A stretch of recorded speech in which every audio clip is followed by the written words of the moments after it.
Voyons ensemble pourquoi vos enfants participent à vous faire prendre du poids. Vous avez un doute sur cette idée, mais je vous assure que vous allez en apprendre beaucoup sur vous-même également dans cette vidéo. Bonjour, c'est Jérémy, commençons avec le premier sujet qui va expliquer cette question. Votre enfant mange comme vous. Forcément, tout ce que vous cuisinez, votre enfant sera amené à le manger. Par exemple, vous n'aimez pas trop les légumes, vous allez forcément moins en cuisiner naturellement. Et par effet tout à fait logique, votre enfant en mangera naturellement moins aussi. Un second point, dans chaque foyer où il y a un enfant, forcément, il y a quelques bonbons, quelques gâteaux, etc. qui vont traîner. En gros, tous ces aliments qui ne participent pas à réguler notre poids. Et forcément, sans enfant, certains de ces aliments ne seraient peut-être même pas présents dans nos armoires, ou moins en quantité. Tout à fait logiquement, vous serez plus tenté de prendre un petit gâteau, un bonbon, des céréales, etc. de temps en temps. Un autre point, un enfant est tout aussi perméable au goût sucré, salé et gras. C'est toujours plus intéressant de manger ce type d'aliments que d'aller vers des légumes. Et c'est normal, notre corps est fait pour apprécier plus naturellement les goûts sucrés, salés et gras. Avec l'âge, votre enfant demandera certainement plus de frites, des bonbons, etc. En tant que parent, vous allez forcément à certains moments dire oui. C'est là où vous serez peut-être amené à vous servir. Comme le sucre appelle à manger du sucre, que le sel et le gras appellent à manger plus, vous serez peut-être touché de plus en plus par cette situation, à manger ce type d'aliments qui ne participent pas à réguler votre poids. Si vous êtes plutôt canapé, il y a plus de chances que votre enfant le soit aussi.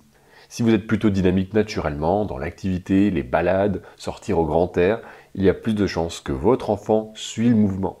En tout cas, il rechignera moins à sortir car cela fait partie d'une habitude de vie pour lui. Et dans tous les cas, bien naturellement, un enfant bouge plus qu'un adulte. Un enfant court plus facilement qu'il ne va marcher. Et sa croissance fait que les calories qu'un enfant va consommer vont brûler mieux que celles d'un adulte. Si vous n'aimez pas le sport, ce n'est pas grave. Essayez de suivre le rythme de votre enfant tout simplement. L'idéal, vous mettez votre enfant à jouer en plein air et vous essayez de le suivre.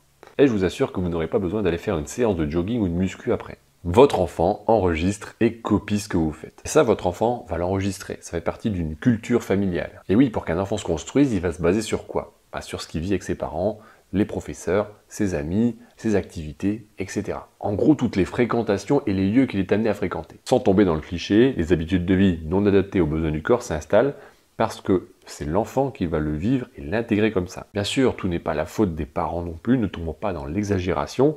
C'est pour ça qu'il faut être vigilant à sa manière d'être, sa manière de fonctionner. Le principe du « fais ce que je dis et pas ce que je fais », ça ne fonctionne pas vraiment avec les enfants. Votre enfant est un peu comme votre miroir. Et pour vous donner un retour d'expérience sur une situation que j'ai vécue, vous allez bien comprendre ce principe que l'enfant fait à peu près comme vous. Alors, ma petite histoire, je reprenais les études de diététique. Lors de ma période de stage en milieu hospitalier, des personnes étaient reçues par la diététicienne du centre hospitalier pour des femmes en attente d'une sleeve. Donc une sleeve, c'est une intervention chirurgicale pour réduire le volume de l'estomac.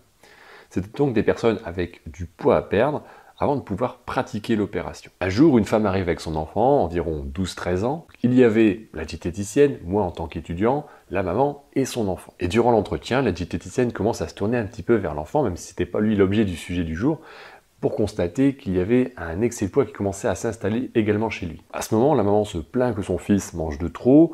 En plus, quand elle fait des frites plusieurs fois dans la semaine, l'enfant en mange beaucoup trop. Elle en mange même plus qu'elle. Elle ne comprenait pas pourquoi son fils ne pouvait pas s'arrêter de manger de la nourriture grasse, alors que c'est elle-même qui prépare les frites régulièrement et les portions. Ce que je vous dis là, ça paraît un peu gros et aberrant, mais c'est bien une situation réelle. Comment vous pouvez voir dans sa globalité votre situation personnelle si vous ne connaissez pas tous les principes de vie de base pour avoir une vie équilibrée et correcte? Une prise de recul sur soi-même, ce n'est pas toujours évident, et on ne le voit pas toujours. Pourtant, c'est totalement nécessaire si vous voulez réellement perdre du poids. Les enfants sont un reflet de l'éducation des parents, effectivement. Qu'on le veuille ou non, les enfants ne se créent pas de mauvaises habitudes alimentaires ou de mauvaise hygiène de vie. C'est une vraie question de fond pour prendre du recul sur votre situation. Quels défauts voyez-vous chez vos enfants? Pour bon nombre de ces défauts, vous avez de grandes chances que ce soit un miroir de ce que vous faites vous-même actuellement.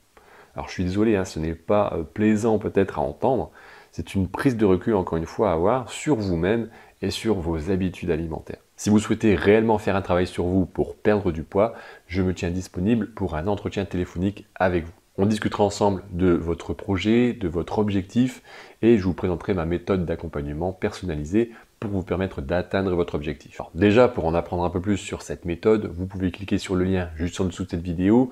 Ça vous permettra de bien comprendre comment je travaille et comment je fonctionne avant de réserver votre entretien téléphonique offert avec moi. Merci d'avoir regardé cette vidéo. N'hésitez pas à me poser vos questions en commentaire si vous en avez. On se retrouve bientôt pour une nouvelle vidéo. Portez-vous bien et à bientôt.